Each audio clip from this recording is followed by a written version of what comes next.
Hello everyone, मैं कल्पना अपने channel में आप सभी का स्वागत करती हूँ। तो चलिए देखते हैं आज का चैप्टर। तो अध्याय 6 हम लोग देख रहे थे, इसका एक पार्ट हम लोग कर चुके हैं, एक पार्ट इसका कर लिया था, 3 पार्ट में इसको करना है, तो एक पार्ट कर चुके हैं। आज हमें इसका सेकंड पार्ट देखना है। और देखिए, अगर आप चैनल पर नए हैं तो चैनल को सब्सक्राइब कर लीजिएगा, और अगर वीडियो पसंद आए तो लास्ट में लाइक कर देना, और मन करे तो शेयर भी करके चले जाइएगा। अब देखिए, इसमें आपको क्या करना है कि सबसे पहले तो आपको हिस्ट्री पूरा हो चुका है एनसीईआरटी का, उसको देख लीजिए जाके। 6 से पूरा 12 तक का हिस्ट्री मैंने आपको करवाया हुआ है एनसीईआरटी का, उसको देख लीजिएगा जाके। और इसके अलावा पूरा जो साइंस है, साइंस जो मैंने एनसीईआरटी का करवाया है, जिस प्रकार से उसमें टिक करवाए हैं कि ये वाला क्वेश्चन इंपोर्टेंट है, ये वाला क्वेश्चन, ग्रुप डी में ऑल टोटल क्वेश्चन उसमें रखे हुए मिले हुए हैं, है ना। मेरे पास हद से ज़्यादा कमेंट आए हुए हैं ग्रुप डी के, और ग्रुप डी में तो क्वेश्चन उसमें लाइन टू लाइन रखे हुए मिले हुए हैं। तो अगर कोई भी रेलवे का एग्जाम आप या बंडी एग्जाम दे रहे हैं तो साइंस जरूर देखिएगा। मैंने उसके एमसीक्यू भी थोड़ी बहुत करवाए हुए हैं 20-25 वीडियो में, और आगे भी मैं उसके एमसीक्यू आपको अभी करवाऊंगी। और इसके अलावा मेन बात क्या है आपकी कि देखिए, फेसबुक, इंस्टा, एफ इंस्टा और आपका जो है टेलीग्राम, ये तीनों चीज़ों के लिंक मैंने डिस्क्रिप्शन में दिए हुए हैं। टेलीग्राम पे मैंने चैनल बनाया हुआ है, उसको जाकर सब्सक्राइब कीजिएगा, है ना। धीरे धीरे उसमें हम क्वेश्चन डालना स्टार्ट करेंगे हम लोग। और इसके अलावा जो है उस पर इंस्टाग्राम पे आप फॉलो कर लीजिएगा, उस पर आप कोई भी क्वेश्चन आपको समझ में नहीं आ रहा है या कोई नहीं बन रहा है तो आप उस पर स्क्रीनशॉट लेके या क्वेश्चन लिख के टाइप करके आप उस पर सेंड कर सकते हैं आराम से। और फेसबुक, तीनों लिंक मैंने आपको दिए हुए हैं, आप तीनों के लिंक जो है देख लीजिएगा, सब्सक्राइब कर लीजिएगा, फॉलो कर लीजिएगा, है ना। इससे आप डायरेक्ट बात कर सकते हैं, डायरेक्ट कनेक्ट हो जाएगा। चलिए, एक तो मैं आपके सारे जो है आप कमेंट करते हैं, सारे कमेंट का एक एक आंसर देती हूँ, है ना। इसके अलावा भी कोई दिक्कत होती है तो आप इन तीनों चीज़ों पे आराम से कमेंट, ये इस पर डायरेक्ट डीएम कर सकते हैं। आगे देखिए, भू आकृतिक प्रक्रियाएं, ये हम लोग इतना चैप्टर वाला देख चुके थे, तो इसका एक पार्ट कर चुके हैं, ये वाला भाग हो चुका था। अब इसको आगे देखेंगे, कहाँ से देखना था, अपक्षय, वेदरिंग, वेदरिंग देखना था। अपक्षय मैंने आपको समझाया था कल के पार्ट में कि क्या होता है। अब देखिए, अब अपक्षय क्या होता है इसको और थोड़ा डिटेल से समझेंगे। अपक्षय के अंतर्गत वायुमंडलीय तत्वों की धरातल के पदार्थों पर की गई क्रिया सम्मिलित होती है। अपक्षय के अंदर ही अनेक प्रक्रियाएं हैं जो पृथक या सामूहिक रूप से धरातल के पदार्थों को प्रभावित करती हैं। अपक्षय में बहुत सारी क्रियाएं हैं जो क्या करेंगी, जो सामूहिक रूप से जो सारी क्रियाएं मिलके क्या करती हैं। अभी एक एक क्रिया पढ़ेंगे कि अपक्षय के अंदर क्या क्या आता है, तो सारी क्रियाएं मिलकर धरातल के पदार्थों को प्रभावित कर देती हैं। अब देखिए आगे, अपक्षय को मौसम एवं जलवायु के कारणों के माध्यम से सेलों के आंतरिक विखंडन, मैकेनिकल विखंडन एवं रासायनिक वियोजन, अपघटन, डीकम्पोजिशन के रूप में परिभाषित किया जाता है। अब देखिए आगे, चूंकि अपक्षय पदार्थों का थोड़ा बहुत अथवा नगण्य संचलन होता है। मैंने आपको क्या बताया था कि अपक्षय क्या है, मान लीजिए एक चट्टान है, वहीं टूट जाएगी, है ना। और जब कोई टूटेगी उसमें स्पेस हो जाएगा चट्टान में, तो हल्की सी तो वो खिसकेगी नगण्य तरीके से, आपको समझ में नहीं आएगा लेकिन हल्की सी खिसकेगी। जैसे जैसे मान लीजिए ये रही एक चट्टान, है ना। अब यहाँ से टूटी, अब इसको देखना आप कि अभी यहाँ से इसमें स्पेस हो गया, है ना। अब इसमें स्पेस हो गया, इसको क्या करते हैं, क्लीन कर देते हैं स्पेस को, है ना। अब देखना इसको, एक मिनट, देखिए इसको, ये रही चट्टान, है ना। अब इसको यहाँ से कट कर दीजिएगा, है ना। ये स्पेस हो गया मान ली, तो नीचे वाला ऐसा हल्का सा तो खिसकेगा, इतना सा, लेकिन आपको उतना समझ में थोड़ा ना आएगा कि चट्टान खिसक गई। तो यही है कि अपक्षय का जो है, जहाँ पे चट्टान या पदार्थ रखा हुआ है उसका वहीं स्थान पर टूट जाना, स्वस्थान हल्का सा जो है वहाँ से नगण्य संचलन हो जाना, इसी चीज़ को हम अपक्षय कहते हैं। और जब बहुत सारा संचलन हो जाए तो वो आपका अपरदन हो जाएगा। देखिए कि अपक्षय के कारण कभी कभी होने वाली यह धीमी गति परिवहन का पर्याय है, यदि नहीं तो क्यों। कि देखिए, परिवहन हो जाएगा अगर उसका, तो वो अपक्षय नहीं बल्कि अपरदन में चला जाएगी। वो परिभाषा जो है अपरदन में चली जाएगी, वो चीज अपरदन में चली जाएगी। आ रही है बात समझ में। अगर परिवहन हो जाए तो अपरदन में चला जाएगा, यदि नहीं तो क्यों, इसलिए इसको फिर हम अपक्षय नहीं कहेंगे, उसका नाम क्या हो जाएगा, अपरदन। आगे देखिए, अपक्षय प्रक्रिया जटिल भौमिकी, जलवायु, स्थलाकृतिक एवं वनस्पतिक कारकों द्वारा प्रानुकूलित होती हैं। प्रानुकूलित से मतलब क्या है कि जहाँ पे क्या है, जटिल भौमिकी है या जलवायु है या स्थलाकृतिक, ये वनस्पतिक कारक, ये कारक हैं, ये फैक्टर हैं सारे, और इन्हीं के कारण अपक्षय प्रक्रियाओं की कंडीशन रहती है कि किस प्रकार की कंडीशन रहेगी। इन सब में जलवायु का विशेष महत्व है। न केवल अपक्षय प्रक्रिया अपितु अपक्षय मेंटल की गहराई भी एक जलवायु से दूसरी जलवायु में भिन्न भिन्न हो जाती है। चलिए देखिए आगे, अपक्षय प्रक्रियाओं के 3 प्रमुख कारण हैं। ये प्रमुख कारण देखिए, एक तो आपका कारण मुख्य कारक है कि अभी अपक्षय प्रक्रियाओं में हम आगे देखेंगे कि रासायनिक क्रियाएं हो रही हैं, जैसे नमक और पत्थर की चट्टान है। अगर नमक की चट्टान और पत्थर की चट्टान पर पानी पड़ेगा तो कौन सी चीज घुल के नीचे चली जाएगी? नमक। तो वो रासायनिक प्रक्रिया हो गई आपकी, है ना। अब देखिए भौतिक या यांत्रिक क्रिया हम देखेंगे इसमें, और इसके अलावा जैविक क्रियाएं भी इसमें होती हैं। इनमें से कोई एक प्रक्रिया कतिपय ही अकेले कार्य करती है, यानी कतिपय का मतलब है कि ये जो क्रियाएं हो रही हैं रासायनिक, भौतिक या जैविक, ऐसा नहीं है कि अकेली रासायनिक होगी या अकेली भौतिक होगी, तीनों क्रियाएं थोड़ी बहुत उसमें होती रहेंगी, लेकिन एक क्रिया मुख्य होगी, यानी एक आपको सीधी ज़्यादा तरीके से दिखेगी, परंतु प्राय किसी एक प्रक्रिया का अधिक योगदान देखा जा सकता है। अरे ये बात समझ में। चलिए देखिए आगे, रासायनिक अपक्षय प्रक्रियाएं क्या है। केमिकल वेदरिंग प्रोसेस को देखिए कि जो अपक्षय प्रक्रियाएं हो रही हैं, अगर वो केमिकल हो रही हैं तो वो कैसी रही हैं। देखिए इसको एक एक करके। अपक्षय प्रक्रियाओं का एक समूह है, जैसे कि विलयन। आपने विलयन वाले उसमें अगर आपने पूरा एनसीईआरटी का ये साइंस देखा है तो आपको यहाँ समझने में दिक्कत नहीं आएगी, क्योंकि इसमें थोड़ा बहुत साइंस मिक्स है पूरा। विलयन, है ना, कार्बोनेटीकरण, जलयोजन, ऑक्सीकरण तथा न्यूनीकरण, ये सब प्रक्रियाएं जो होती हैं वो पूरी केमिकल रिएक्शन में आएंगी। सेलों के अपघटन, विलयन अथवा न्यूनीकरण का कार्य करते हैं, जो कि रासायनिक क्रिया द्वारा सूक्ष्म अवस्था में परिवर्तन हो जाती हैं। अभी इनको एक एक तरीके से समझेंगे एक को, कि क्या विलयन है, क्या कार्बोनेटीकरण है, क्या जलयोजन है, क्या ऑक्सीकरण है, क्या न्यूनीकरण है, सब समझेंगे। रासायनिक क्रिया द्वारा सूक्ष्म अवस्था में परिवर्तित हो जाती हैं। ऑक्सीजन, धरातलीय जल, मृदा जल एवं अन्य अम्लों की प्रक्रिया द्वारा चट्टानों का न्यूनीकरण होता है। इसमें ऊष्मा के साथ जल तथा वायु, जल क्या है, ऑक्सीजन तथा कार्बन डाइऑक्साइड की विद्यमानता सभी रासायनिक प्रक्रियाओं को तीव्र गति देने के लिए आवश्यक होती है। अगर कोई क्रिया हो रही है तो ऊष्मा के साथ साथ वहां पे जल और वायु होना चाहिए। जल क्या है, H2O, वायु क्या है, ऑक्सीजन, है ना। तो कार्बन और वो आपका जो है ऑक्सीजन तक कार्बन डाई, वायु में क्या आ जाएगा, ऑक्सीजन तथा कार्बन डाइऑक्साइड, CO2 और O2 और जल। तो वायु में आपका ऑक्सीजन और कार्बन डाइऑक्साइड आ जाएगा, ये कार्बन हो जाएगा, ये ऑक्सीजन आ जाएगा, ये जल है H2O, है ना। तो अगर वहाँ पे कोई क्रिया हो रही है तो उसमें जल और वायु दोनों विद्यमान होने चाहिए वहाँ पे। रासायनिक प्रक्रिया को तीव्र गति देने के लिए आवश्यक है। वायु में विद्यमान कार्बन डाइऑक्साइड के अतिरिक्त पौधे एवं पशुओं, इसको थोड़ा जूम करेंगे, देखिए वायु में विद्यमान कार्बन डाइऑक्साइड, वायु में आपको पता है कि 21% कार्बन डाइऑक्साइड है ना। तो वायु में विद्यमान 21% क्या है, ऑक्सीजन है, ना कि कार्बन डाइऑक्साइड।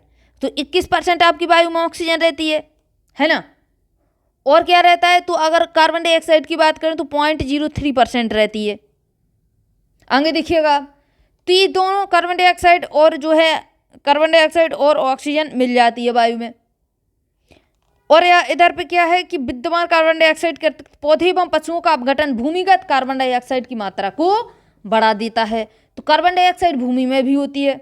विभिन्न खनिजों पर रासायनिक प्रक्रियाएं किसी अनुसंधानशाला में प्रतिक्रियाओं के समान ही होती हैं। भौतिक अपक्षय प्रक्रियाएं क्या हैं, थोड़ा बहुत तो हमने रासायनिक देखा, अब देखिए भौतिक या यांत्रिक अपक्षय प्रक्रियाएं कुछ अनुप्रयुक्त बलों पर निर्भर करती हैं। ये अनुप्रयुक्त बल निम्नलिखित हो सकते हैं, जैसे गुरुत्वाकर्षण बल, जैसे अत्यधिक ऊपर भार दबाव एवं अपरूपण प्रतिबल। गुरुत्वाकर्षण बल इसमें बताया गया है अत्यधिक ऊपर भार दबाव, ऊपर से कितना प्रेशर डल रहा है, एवं अपरूपण प्रतिबल यानी अपोजिट साइड बल। सेकंड, तापक्रम में परिवर्तन, टेम्परेचर में परिवर्तन। क्रिस्टल रबे में वृद्धि। पशुओं के क्रियाकलाप के कारण उत्पन्न विस्तारण, एक्सपेंशन बल। और शुष्कन एवं आर्द्रन चक्रों से नियंत्रित जल का दबाव। पूरी चीजें समझ में आ गई होगी कि तापक्रम यानी टेम्परेचर में बदलाव, क्रिस्टल जो है और रबेदार बनना, पशु जो क्रियाकलाप कर रहे हैं उसके कारण विस्तारण बल, और शुष्कन एवं आर्द्रन चक्रों से नियंत्रित जल का दबाव। इनमें से कई बल धरातल एवं विभिन्न धरातल पदार्थों के अंदर अनुप्रयुक्त होती है, जिसका परिणाम सेल का विभंग होता है। विभंग यानी सेलें टूट जाती हैं।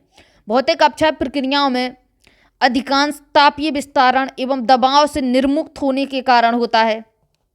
भौतिक अपक्षय प्रक्रिया कब होती हैं? तापीय विस्तारण, टेम्परेचर का विस्तारण एवं दबाव के निर्मुक्त। जैसे ही दबाव रिलीज होता है, यह टेम्परेचर कमता है, बढ़ता है, तो क्या होता है? भौतिक परिवर्तन। जैसे मान लीजिए चट्टान का टूटना, पत्थर का टूटना, पदार्थ का टूटना, है ना। कोई पदार्थ है, उस पर बार बार टेम्परेचर कम ज्यादा होगा, वो टूट जाएगा, है ना, उसमें दरार पड़ जाएगी। वही दबाव का है। दबाव में क्या है? किसी चीज को आप बार बार, वो बलून लिए रहती है, आप उसको बार बार उसमें हवा भरना, बार बार निकाल देते हैं, बार बार हवा भरेंगे, बार बार निकाल देते हैं। एक स्थिति ऐसी आती है कि वो फटने लगता है, जल्दी से फट जाता है। यानी उसमें बार बार आप प्रेशर डाल रहे हैं, बार बार बाहर निकाल रहे हैं, प्रेशर बार बार डालेंगे, बार बार प्रेशर बाहर निकालेंगे, तो क्या होगा? एक स्थिति ऐसी आएगी कि वो टूट जाएगी चीज। तो वही चीज यहाँ होती है। ये प्रक्रियाएं लघु एवं मंद होती हैं, ये जल्दी नहीं होती हैं। वो जो आपका केमिकल रिएक्शन हुआ है, नमक में आप पानी डालिए, जल्दी से घुल के खत्म हो जाएगा। लेकिन आप किसी चीज पे अगर प्रेशर डालेंगे, वो तुरंत नहीं टूटेगी। एक रबड़ ले लीजिए, उस पर बार बार प्रेशर डालिए, खींचिए, जैसे बलून ले लीजिए, तो ऐसा नहीं है कि एकदम से वो टूट जाए। परंतु कई बार संकुचन एवं विस्तारण के कारण सेलों के सतत श्रांति के फलस्वरूप सेलों को बड़ी हानि पहुंचाता है। यही चीज सतत श्रांति वाली जो है मैंने आपको बताई हुई है कि क्या होता है ना। इसमें देखिए क्या होता है। क्या होगा कि जब कई बार संकुचन और विस्तारण, संकुचन मतलब प्रेस करना, संकुचन, और विस्तारण मतलब रिलीज करना, फिर प्रेस करना, फिर रिलीज करना, क्या होगा कि जब बार बार ये चीजें होंगी तो सेल एक तरीके से टूट जाएगी और सेल पर बहुत बड़ी हानि पहुंचेगी। यह स्थिति आपकी टेम्परेचर में होती है। एक बार टेम्परेचर पड़ेगा, सेल जो है गर्म होगी, फिर टेम्परेचर हटेगा, वो फिर से ठंडी होगी, फिर गर्म होगी, फिर ठंडी होगी। एक समय आएगा वो दो टुकड़ों में टूट जाएगी, और जब वो टूटेगी तो उसको अपक्षय कहेंगे, और जब वहां से हटेगी स्थानांतरण के साथ, तब उसको अपर्दन कहेंगे।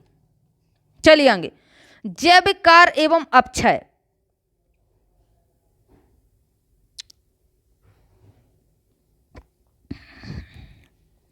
आगे देखिए और क्या है। इसमें कुछ चीजें प्रिंटेड नहीं हैं, जो हमने भौतिक और ये रासायनिक कारक पढ़े हैं, कार्बोनेटीकरण, जल योजन, ऑक्सीकरण, न्यूनीकरण, ये सारे इसमें डिटेल में नहीं दिए हुए हैं। एक दूसरी बुक है, इसका नया प्रिंट है या पुराना प्रिंट है तो नहीं पता कौन सा प्रिंट है, लेकिन मेरे पास जो बुक है उसमें ये चीजें बहुत और ज्यादा डिटेल में, विलयन, कार्बोनेटीकरण, जल योजन, ऑक्सीकरण, न्यूनीकरण, ये पूरे अपघटन वगैरह ये चीजें अलग से दी हुई हैं। चलिए इसमें जो दिया हुआ है वो देख लेते हैं। बाकी अगर मुझे वो वाला PDF मिलेगा तो मैं उसको भी आगे इसी में पार्ट नंबर 3 करके पढ़ा दूंगी। जैविक कार्य तथा अपक्षय, चलिए हो गया आपका। इधर से देख लीजिए, इसको मैं देख लूंगी, अभी इसको खत्म कर लेते हैं। अगर मिलेगा इसका जो है PDF तो मैं इसको 3rd पार्ट में आपका पढ़ा दूंगी। देखिए, जैविक कार्य तथा अपक्षय, बायोलॉजिकल एक्टिविटी एंड वेदरिंग। जैविक अपक्षय जीवों की वृद्धि या संचलन से उत्पन्न अपक्षय वातावरण एवं भौतिक परिवर्तन से खनिजों एवं आयन के स्थानांतरण की दिशा में एक योगदान है। क्या हुआ कि जो जैविक अपक्षय होता है, जैविक अपक्षय कैसे होगा इसको आगे देखेंगे। जीवों की वृद्धि, जीव जंतुओं की वृद्धि या संचलन से उत्पन्न अपक्षय वातावरण एवं भौतिक परिवर्तन से खनिजों एवं आयन के स्थानांतरण की दिशा में एक योगदान होता है। जैसे केंचुआ, दीमक, चूहा कृंतकों इत्यादि जैसे जीवों द्वारा बिल खोदने और बेंजिंग यानी फान के द्वारा नई सतहों का निर्माण होता है। केंचुआ क्या करता है, इसको तो किसान का जो है दोस्त बोला जाता है। ये पूरी मिट्टी को उलट पलट के रख देता है खोद खोद के। अब इसमें क्या होता है, जिससे रासायनिक प्रक्रियाओं के लिए अनावृत सतह में नमी एवं हवा के वेधन में सहायता मिलती है। यानी जब केंचुआ, दीमक, चूहा मिट्टी में रहते हैं और अपने बिल वगैरह बना लेते हैं तो इससे क्या होता है, रासायनिक प्रक्रियाओं को और आसानी मिल जाती है। जब बिल बनाएंगे तो और इसमें जो है मिट्टी में हवा आसानी से भेद कर जाएगी, हवा के वेधन में सहायता मिलती है, यानी और जल्दी से जो रासायनिक क्रियाएं हो जाएंगी। मानव भी वनस्पतियों को अस्त व्यस्त कर, खेत जोत कर एवं मिट्टी में कृषि करके धरातलीय पदार्थों में वायु, जल और खनिजों के मिश्रण तथा उनमें नए संपर्क स्थापित करने में सहायता करता है। चूहे ने बिल नहीं बनाया या दीमक ने नहीं खाई मिट्टी तो क्या करेंगे, या केंचुए ने उलट पलट नहीं की तो क्या करेगा, मानव भी इसको जोत देता है खेत को, है ना। सड़ने वाले पौधों एवं पशुओं के पदार्थ जैसे ह्यूमस कहते हैं इसको, ह्यूमिक, कार्बनिक एवं अन्य अम्ल जैसे तत्वों के उत्पादन में योगदान देते हैं। जिससे कुछ तत्वों का सड़ना, क्षरण तथा घुलन बढ़ जाता है। पौधों की जड़ें धरातल के पदार्थों पर जबरदस्त दबाव डालती हैं तथा उन्हें यांत्रिक ढंग यानी मैकेनिकल से तोड़कर अलग अलग कर देती हैं। अपक्षय के विशेष प्रभाव, स्पेशल इफेक्ट और वेदरिंग ऑफ वेदरिंग, बहुत सारी चीजें छोटी हुई हैं इस वाली पीडीएफ में।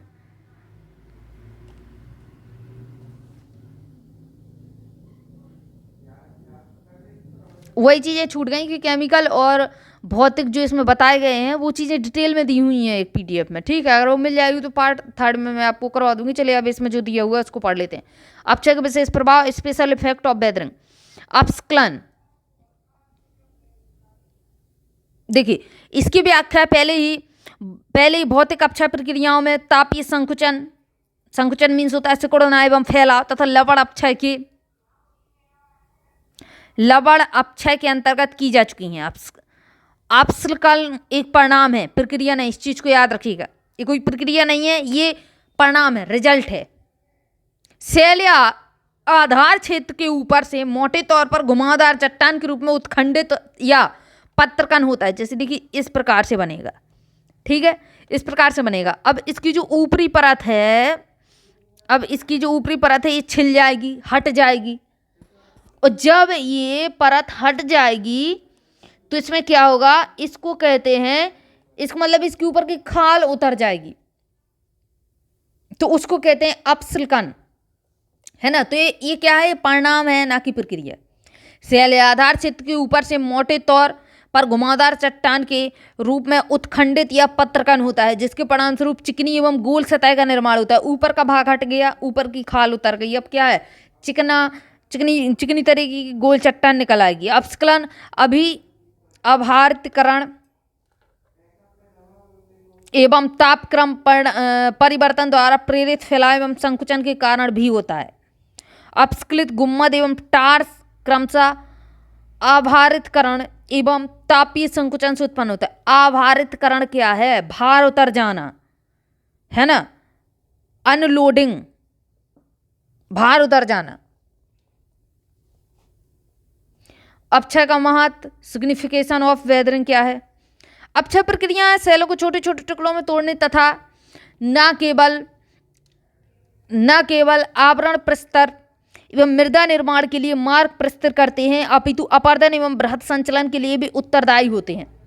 देखिए अगर अपक्षय नहीं होगा तो आगे अगर आप बात करेंगे अपर्दन और बृहद संचलन, मास मूवमेंट, है ना। देखिए जब अपर्दन किसको कहते हैं, जब वो चट्टान टूट के कहीं पे मूव होती है और जब वो वहीं अपने स्थान पर टूटती है तो उसको अपक्षय कहते हैं। यानी पहले अपक्षय होगा, इसके बाद अपर्दन होगा। बृहद संचलन, बड़ी मात्रा में संचलन होना, बहुत बड़ी मात्रा में संचलन होना। तो जब वो चट्टान टूटेगी उसके बाद ही तो संचलन होगा।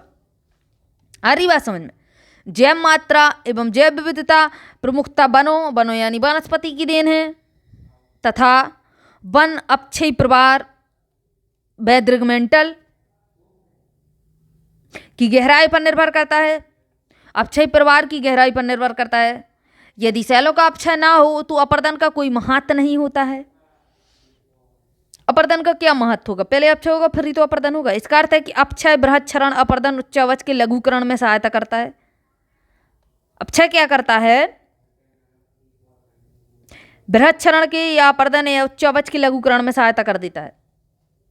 जब अपक्षय होगा इसके बाद तो बृहत क्षरण होगा, यानी जब अपक्षय यानी चट्टानों ही जो टूटेगी, पदार्थ टूटेगा तभी तो जाके हटेगा। जब हटेगा तो उसको अपर्दन या बृहत क्षरण करेंगे कहेंगे। आगे बात समझ में। अतः स्थलाकृतियां अपर्दन का परिणाम है। अपक्षय की तो हो नहीं सकती क्योंकि अपक्षय से तो वहीं चट्टान टूटेगी, लेकिन कोई क्रिया नहीं हो रही, मतलब कोई वहां से हट नहीं रहा है तो स्थलाकृति कैसे बनेगी?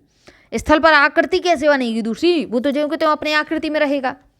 अब जब वहां से कोई चीज हट जाएगी, अपर्दन हो जाएगा, जाके कहीं पे निक्षेपित होगी तो वो रहेगा स्थलाकृति। स्थलाकृति बन जाएंगी। तो सीधी सी बात है, स्थलाकृतियां अपर्दन का परिणाम है। अगर आपको कोई स्थलाकृति बनी मिलती है तो उसको हम क्या कहेंगे? अपर्दन का परिणाम मानेंगे। सैलों का अपक्षय और निक्षेपण राष्ट्रीय अर्थव्यवस्था के लिए अति महत्वपूर्ण है, क्योंकि मूल्यवान खनिज जैसे लोहा, मैग्नीज, एल्यूमिनियम, तांबा के अयस्कों के समृद्धिकरण एवं संकेंद्रण में यह सहायता करते हैं। और अपक्षय मृदा निर्माण की एक महत्वपूर्ण प्रक्रिया है। मृदा निर्माण अपक्षय से ही होता है।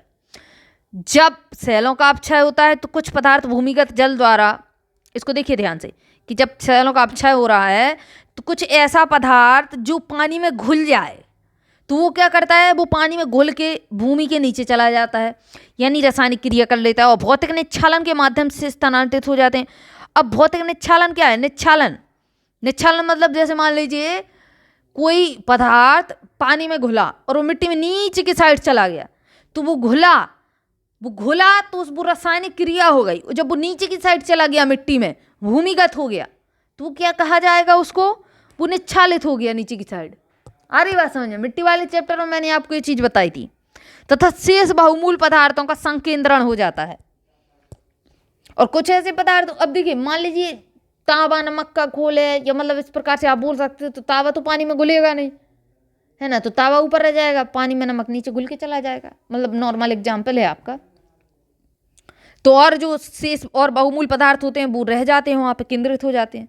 इस प्रकार के अपक्षय के हुए बिना बहुमूल पदार्थों का संकेंद्रण अपर्याप्त होगा तथा आर्थिक दृष्टि से उनका दोहन, प्रक्रमण तथा शोधन के लिए व्यवहार नहीं होगा। इसी को समृद्धिकरण कहते हैं। समृद्ध हो जाएगा। बृहत संचलन, मास मूवमेंट।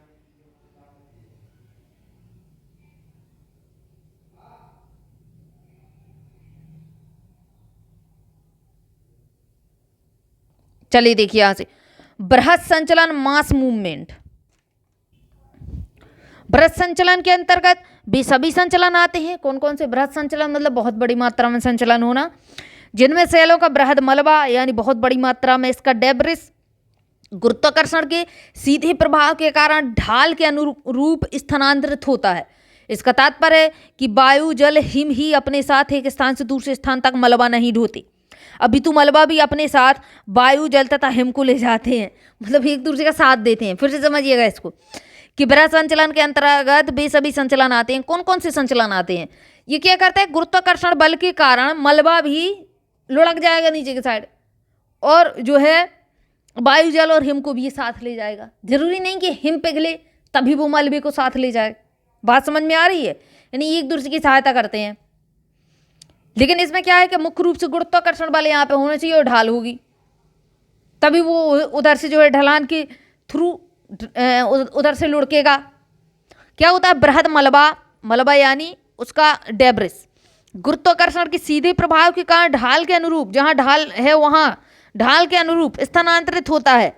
इसका तात्पर्य है कि वायु, जल, हिम ही अपने साथ एक दूसरे को एक स्थान से दूसरे स्थान तक मलबा नहीं ढोते, बल्कि मलबा भी इनको साथ लेके चलता है, वायु, हिम और जल को। बृहद मलबे की संचलन गति मंद से तीव्र हो सकती है, जिसके फलस्वरूप पदार्थों के छिछले से गहरे स्तंभ प्रभावित होते हैं, जिनके अंतर्गत विसर्पण, बहाव, स्खलन एवं पतन सम्मिलित होते हैं। बहाव एक स्थान से दूसरे स्थान बह जाएगा, फॉल मतलब गिर जाएगा। पतन हो जाएगा, स्खलन, टूट जाएगा, है ना, विसर्पण, ऐसे ऐसे सांप के आकार से इस प्रकार से जाके गिरेगा नीचे की साइड, तो ये क्या हो जाएगा, विसर्पण हो जाएगा, विसर्प बनते हैं। अंग देखिए, गुरुत्वाकर्षण बल आधार सेलों एवं अपक्षय से पैदा सभी पदार्थों पर अपना प्रभाव डालते हैं। गुरुत्वाकर्षण बल क्या करते हैं कि अपक्षय से पैदा जो जो भी चीजें रहेंगी उधर पर अपना प्रभाव डालेंगे। यद्यपि बृहद संचलन के लिए अपक्षय अनिवार्य नहीं है। बृहद संचलन टूट जाएगा, नीचे की साइड गिर जाएगा, जरूरी नहीं कि पहले से चट्टान टूटी हुई हो, एकदम से भी टूट सकती है ढलान पर होगी तो, अपितु यह इसे बढ़ावा देता है। ठीक है, अपक्षय मतलब होगा तो बृहद संचलन और बढ़ेगा, नहीं होगा अपक्षय तभी बृहद संचलन होगा, जरूरी नहीं कि अपक्षय हो तभी बृहद संचलन होगा। बृहद संचलन अपक्षय ढालों पर अनापक्षेद पदार्थों की अपेक्षा बहुत अधिक सक्रिय रहता है। देख रहे हैं आप कि जरूरी नहीं कि वो पदार्थ अपक्षयत हो, बिना अपक्षयत के भी बृहद संचलन होता है। अंग देखिए, बृहद संचलन में गुरुत्वाकर्षण शक्तियां सहायक होती हैं। गुरुत्वाकर्षण बल जरूरी होता है, अगर गुरुत्वाकर्षण बल नहीं है तो बृहद संचलन मुश्किल है। क्यों होगा, नीचे की साइड क्यों आएगा, ऊपर की साइड चला जाएगा। तथा कोई भी भूआकृतिक कारक जैसे प्रवाहित जल, हिमानी, वायु तथा लहरें एवं धाराएं बृहद संचलन की प्रक्रियाओं में सीधी रूप से सम्मिलित नहीं होते। इसका अर्थ है कि बृहद संचलन अपर्दन के अंदर नहीं आते हैं। अपर्दन के अंदर क्यों आएंगे, अपर्दन छोटा रूप है, बृहद संचलन बहुत बड़ा रूप है ना। यदि पदार्थों का संचलन गुरुत्वाकर्षण की सहायता से ही होगा, वरना पदार्थ एक स्थान से दूसरे स्थान नहीं जाएगा। संचलन एक स्थान से दूसरे स्थान को होता रहता है। ढाल पर पदार्थ बाधक बलों के प्रति अपना प्रतिरोध प्रस्तुत करते हैं एवं तभी असफल होते हैं जब बल पदार्थों के अपरूपण प्रतिरोध से महांतर होते हैं। असंबंध कमजोर पदार्थ छिछले संस्तर वाली सेलें भ्रंश तीव्रता से झुके हुए संस्तर, यानी बहुत झुके हुए इस प्रकार से पदार्थ हैं तो वो टूटेंगे ही। खड़े भृगु तीव्र खड़े पदार्थ, खड़ी चट्टान है लेकिन कैसी है कि बहुत ऐसी भृगु टाइप की है, यानी टूटती हुई टाइप की है, पानी पड़ेगा नीचे की साइड गिर जाएगी, तो वो भी बृहद संचलन करती है। तीव्र ढाल हो तो वो नीचे की साइड गिरेगा, पर्याप्त बार बहुत ज़्यादा बारिश हो जाए तब भी नीचे की साइड पदार्थ गिरेगा, मूसलाधार बारिश हो जाए तब भी नीचे की साइड पदार्थ गिरेगा। और वनस्पति का अभाव, वहाँ पे वनस्पति नहीं होगी तो मिट्टी जो है बहुत ज़्यादा बंधी हुई नहीं होती है, क्योंकि वनस्पति जहाँ पेड़ पौधे होंगे, जो पेड़ों की जड़ें होती हैं वो मिट्टी को एक बांध के रखती हैं। बहुत ज़्यादा मिट्टी टूटने लगती है जहाँ पे वनस्पति नहीं रहती है, तो वनस्पति का अभाव, ये सब बृहद संचलन में सहायता करते हैं। एक मैंने आपको समझा दिए कि किस प्रकार से करते हैं। बृहद संचलन की सक्रियता के कई कारक होते हैं। कौन कौन से फैक्टर हैं देखिए। प्राकृतिक एवं कृत्रिम साधनों द्वारा ऊपर के पदार्थों के टिकने के आधार का हटना। मान लीजिए कोई ऊपर की साइड पदार्थ है ना, वो किसी आधार से टिका हुआ है, अब वो आधार पहले हट जाए तो बृहद संचलन आसानी से हो जाएगा और बहुत तेजी से होगा। अक्सर होता है ऐसा कि एक चट्टान के थ्रू कुछ मलबा आपका जो है टिका हुआ है, वो चट्टान गिर जाएगी तो फिर क्या होगा, जब वो चट्टान गिरेगी तो ऑटोमेटिक वो मलबा नीचे की साइड आएगा। तो एक तो ये चीज़ हो गई कि वो आधार का हटना। ढालों की प्रवणता एवं ऊंचाई में वृद्धि, जितनी अधिक प्रवणता होगी, जितनी अधिक ऊंचाई पर ढाल होगी, मतलब मान लीजिए इतनी ऊंचाई पर ढाल है और इस प्रकार से इसकी ढलान है, तो क्या होगा, अगर इस प्रकार से इसकी ढलान है तो और तेजी से बृहद संचलन होगा। दो चीजें हो गई। तीसरी बात देखिए, पदार्थों के प्राकृतिक अथवा कृत्रिम भराव के कारण उत्पन्न अतिभार। पदार्थों की प्राकृतिक भराव, गड्ढा होगा, भराव होगा तो जाके पदार्थ गिरेगा ही उसमें। अत्यधिक बारिश होगी तो मलबा उसके साथ चला आएगा।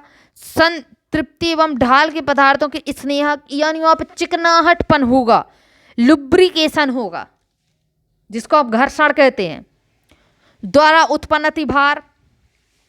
मूल ढाल की सतह पर से पदार्थ का भार का हटना। अगर मूल ढाल है वहां से कुछ पदार्थ हट गया तो और ढलान आ जाएगी, ये चीज हो गई। भूकंप आ रहा है, पृथ्वी कंपित हो रही है तो बृहद क्षरण होगा। विस्फोट या मशीनों का कंपन हो रहा है तो भूकंप का ही भाग माना जाएगा एक हिसाब से, है ना। मशीनों के द्वारा कंपन होगी तो पृथ्वी का ऊपरी भाग कंपन होगा, तो कोई चीज़ अगर आप हिलाते रहेंगे पकड़ के तो क्या होगा, वो टूटेगी ही, नीचे की साइड आएगी ही।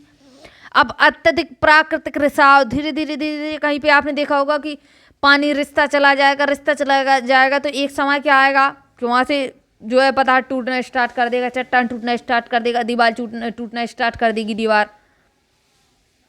आ रही बात समझ में।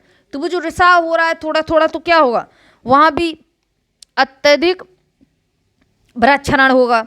झीलों एवं जलाशयों एवं नदियों से भारी मात्रा में जल निष्कासन होना एवं परिणामस्वरूप ढालों एवं नदी तटों के नीचे से जल का मंद गति से बहना। नदी तट है, नीचे से जल जा रहा है तो एक ना एक दिन वो टूट जाएगा। प्राकृतिक वनस्पति का अंधाधुंध विनाश, आपने बहुत सारा जंगल लगा हुआ, वो जंगल काट दिया। मैंने बताया हुआ है कि जो पेड़ पौधे होते हैं वो क्या करते हैं, जड़ों को बांध के रखते हैं मिट्टी को। तो अगर वनस्पति का विनाश करेंगे तो फिर वहाँ पे वृक्षारोपण होगा, मिट्टी वहाँ से टूटेगी, हटेगी।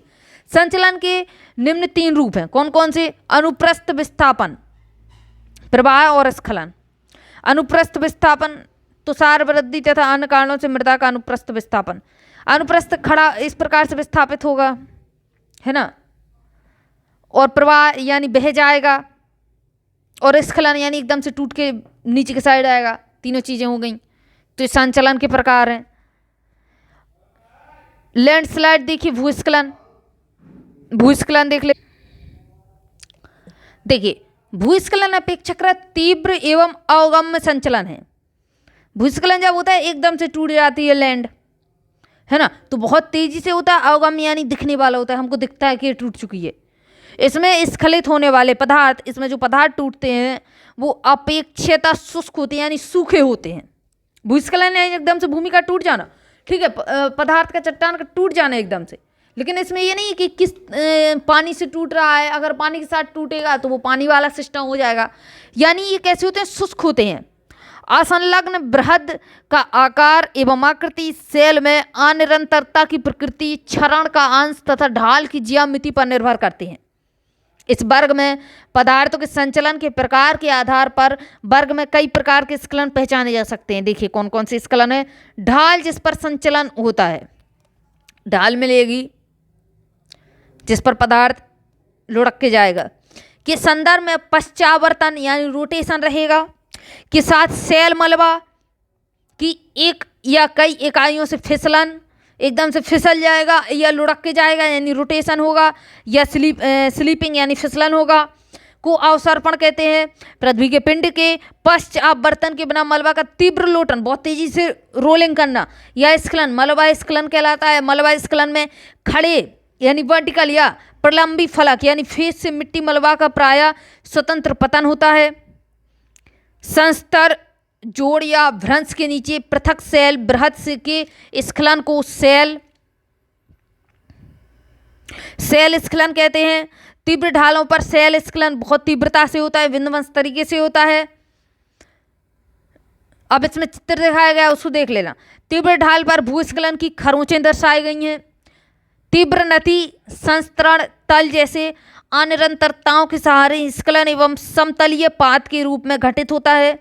किसी तीव्र ढाल के सहारे सेल खंडों का ढाल से दूरी रखते हुए स्वतंत्र रूप से गिरना सेल पतन कहलाता है। सेल पतन, सेल टूट जाना सेल पतन हो जाएगा। सेल पतन सेलों के फलक के उथले संस्तर से होता है, जो इसे सेल स्खलन जिसमें पदार्थ पर्याप्त गहराई तक प्रभावित होता है से अलग करता है। चलिए आगे देखिएगा। अब इसमें बृहद क्षरण या बृहद संचलन में से आपको क्या कौन सी शब्दावली प्रयुक्त लगती है? आगे देखिए, हमारे देश में मलबा अवधाव एवं भूस्खलन हिमालय में प्रायः घटित होते हैं। ये चीज़ें हमारे देश में हमें कहाँ देखने को मिलती हैं? तो पहाड़ी क्षेत्र में मिलेंगी। और पहाड़ हमारे यहाँ पे, जैसे अगर पर्वत पहाड़ की बात करें तो सबसे बड़ा हमारे यहाँ पे उत्तर दिशा में फैला हुआ वृत्ताकार आकार में, अर्धवृत्ताकार आकार में हिमालय पर्वत मिलता है। इस तरीके से फैला हुआ है अर्धवृत्ताकार आकार में। तो देखिए हमारे देश में मलबा अवधाव एवं भूस्खलन हिमालय में प्रायः घटित होते रहते हैं। इसके अनेक कारण हैं। पहला क्या है, हिमालय विवर्तनिक दृष्टिकोण से सक्रिय है, प्लेटें चलती जा रही हैं। यह अधिकांशतः परतदार सेलों एवं असंगठित एवं अर्धसंगठित पदार्थों से बना हुआ है। इसकी ढाल मध्यम ना होकर बहुत खड़ी ढाल है। अगर आप देखें तो जो है हिमालय पर्वत पर दुनिया की सबसे ऊंची चोटी हमें देखने को मिलती है, यानी बहुत तीव्र ढाल है। और हिमालय की तुलना में अगर आप तमिलनाडु यानी पूर्वी और पश्चिमी अगर आप घाट देखेंगे तो यहाँ पे भी आपको बहुत बड़ी बड़ी पहाड़ियाँ मिलेंगी। तमिलनाडु में, कर्नाटक में, केरल की सीमा बनाते हैं। एवं नीलगिरी की पहाड़ियाँ आपने सुना होगा। एवं पश्चिमी तट के किनारे पश्चिमी घाट मिलेंगे आपको, अपेक्षाकृत विवर्तन की दृष्टि से अधिक स्थायी हैं।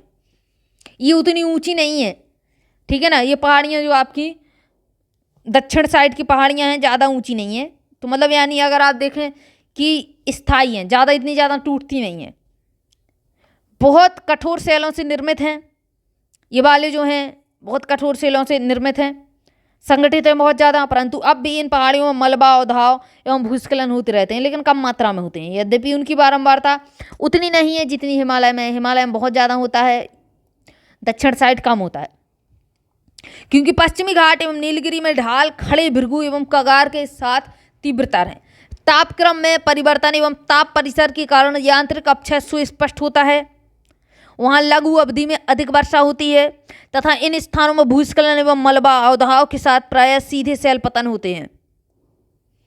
आगे देखिए, अपर्दन एवं निक्षेपण, इसको देख लेते हैं।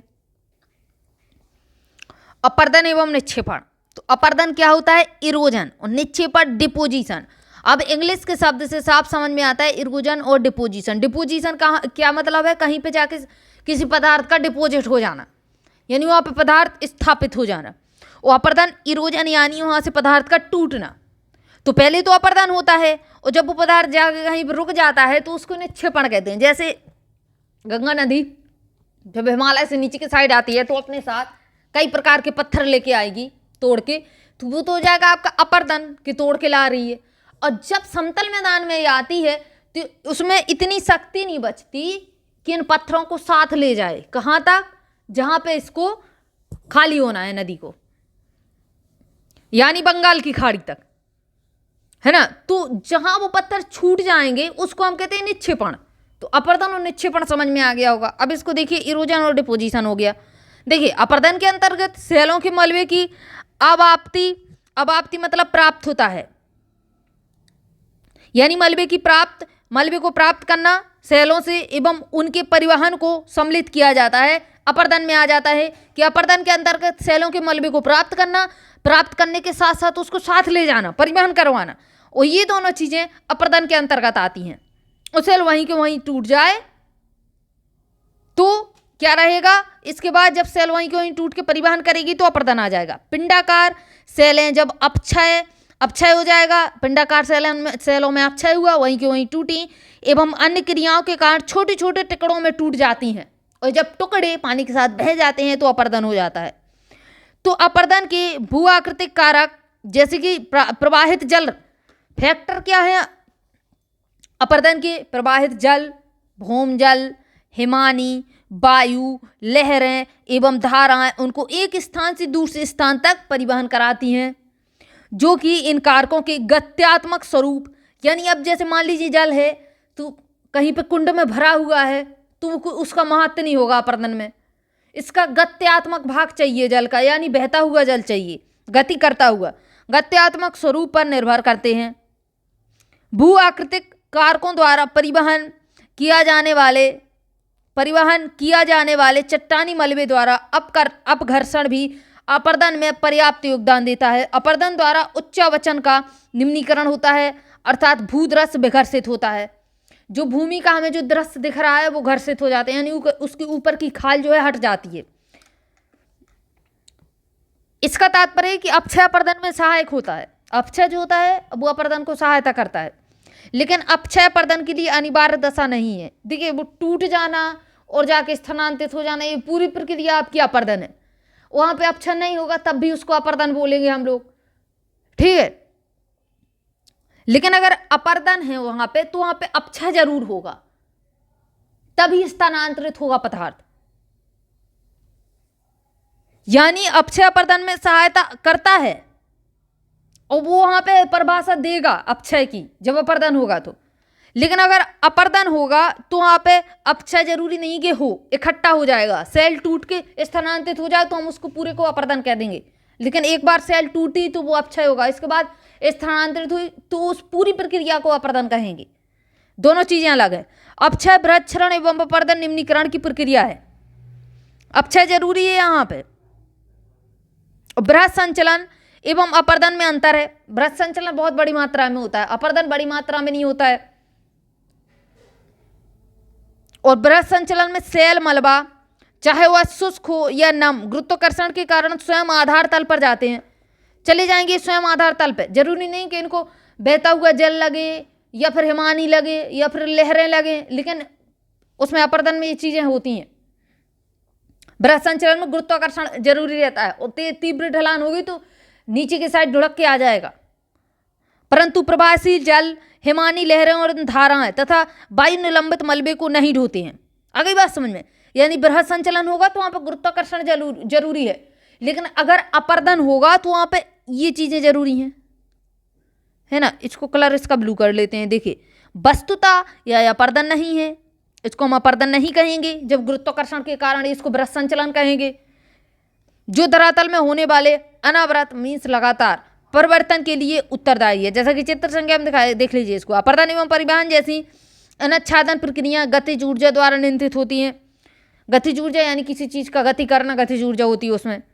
धरातल के पदार्थों का अपर्दन एवं परिवहन वायु, प्रवाहशील जल, हिमानी लहरों एवं धाराओं तथा भूमिगत जल द्वारा होता है। इनमें से प्रथम 3 कारक जलवायु दिशाओं द्वारा नियंत्रित होते हैं। कौन कौन से कारक बताए हुए हैं? प्रवाहित जल, हिमानी लहरें। हाँ, तो ये तीनों जल से ही तो संबंधित हैं। चलिए देखिए आगे।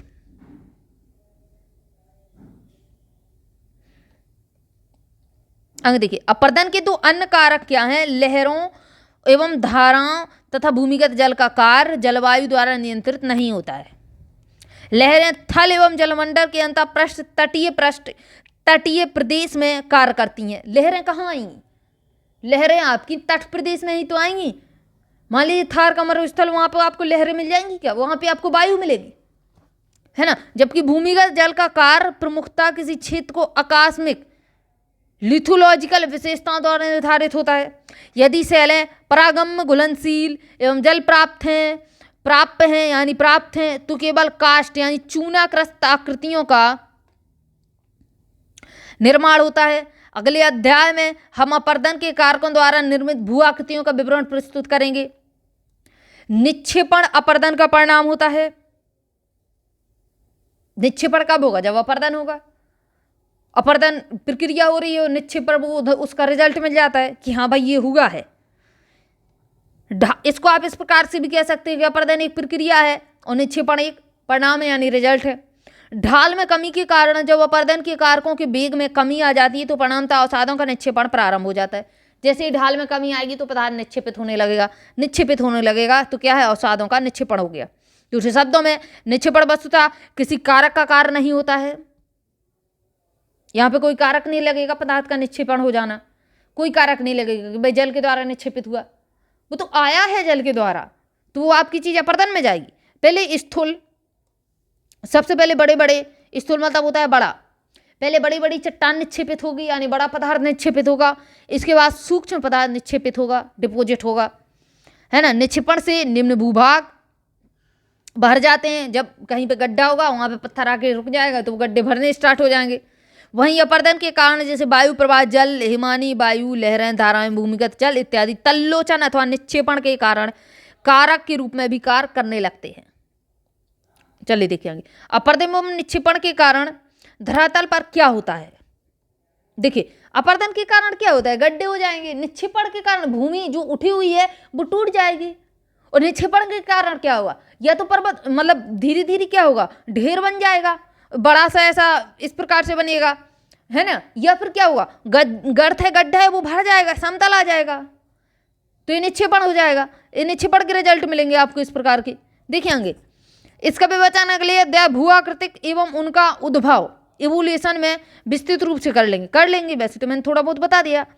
अब देखिए क्या है, बृहत संचलन एवं अपर्दन दोनों में पदार्थों का एक स्थान से दूसरे स्थान पर स्थानांतरण होता है। अतः दोनों एक ही माने जा सकते हैं या नहीं? नहीं माने जा सकते। अभी अभी तो हमने देखा कि वृक्क संचलन अलग बात है, अपरदन पूरा तो देख लिया। यदि नहीं तो क्यों? क्या सेलों के अपक्षय के बिना पर्याप्त अपरदन संभव हो सकता है? अपक्षय भाई अलग चीज है, अपक्षय देखना वहां पर टूट जाना, अपरदन पूरी प्रक्रिया इकट्ठी हो जाए तो वो अपरदन कही जाएगी, है ना। अब देखिए मृदा निर्माण, सॉइल फॉर्मेशन, ये आपका 45 मिनट का वीडियो हो चुका है और आपका इतना सारा समझने के लिए अभी रह गया, तो ये लगभग कम से कम 30 मिनट का और बनेगा। और वो जो ये 30 मिनट का बनेगा, और मैंने अभी आपको बताए थे जो वो कार्बोनेटीकरण वगैरह दिए हुए हैं उसको भी हम लोग देखेंगे, है ना। उसको भी ऑक्सीजन न्यूनीकरण वगैरह इस चीज़ की परिभाषा है, वो मैं जो है जो रासायनिक अपक्षय प्रक्रियाएं दी हुई थी उसका मैं PDF निकाल लूँगी, तो वो पढ़ाऊंगी मैं आपको। तो कल की वीडियो में पार्ट 3 में मिलेंगे आप, है ना, मृदा निर्माण के साथ। तब तक के लिए जय हिंद, जय भारत।